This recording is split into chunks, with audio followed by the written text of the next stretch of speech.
but thank you for being here for the 99th Grey Cup. Hello and welcome to Friday at the Grey Cup. It's Friday, right? Oh, it must be. I'm hurting. It's Friday. Okay, it's Friday. And this morning, Commissioner Mark Cohan gave his annual State of the League address. And what's the one thing that stuck out for you, Terry Jones of the Edmonton Sun? I think the biggest thing is the $1 million of seed money to turn Southern Ontario around, and using that in conjunction with the 100th hosting of the Grey Cup in Toronto. But that $1 million and the intent to juice up that Southern Ontario market has some potential. Yeah.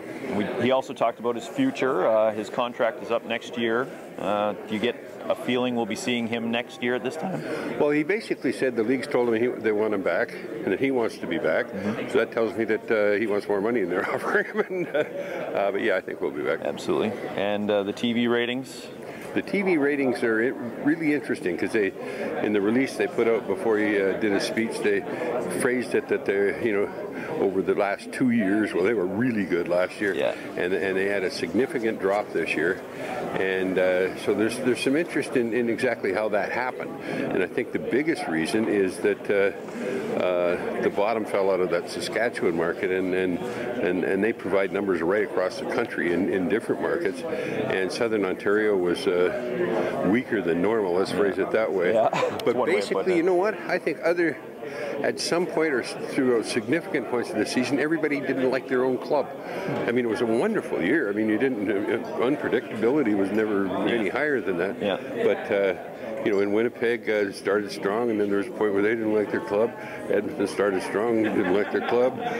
You go right across the circuit, Vancouver started horribly. Took to the last really month or so to kick in. Yeah. Calgary didn't like their club. No. There's a lot of that going around. So I don't think the TV ratings are as big a concern as the numbers might suggest. Yeah. So overall, aside from Toronto, like how big of an issue do you think Toronto is in your experience? I think it's massive. I think it's the biggest problem in the league. It has been for so many years. They keep saying that every year. Like, how long does it go until it becomes too much of a problem? Well, I mean, that's the reason I think you need to be ready to move to Quebec or the Maritimes or someplace, but the biggest problem with Toronto is it's gotta be, it's worth investing that $1 million in that area because that's where all the corporations are to buy the big money sponsorship and everything. So but the interesting thing is the rest of the governors appear to be willing to spend essentially their money, Winnipeg's money, Edmonton's money, to invest in that, and I think that's a positive sign. Okay, well there you have it. From the Commissioner's annual State of the League Conference, for Terry Jones, I'm Kirk Penton.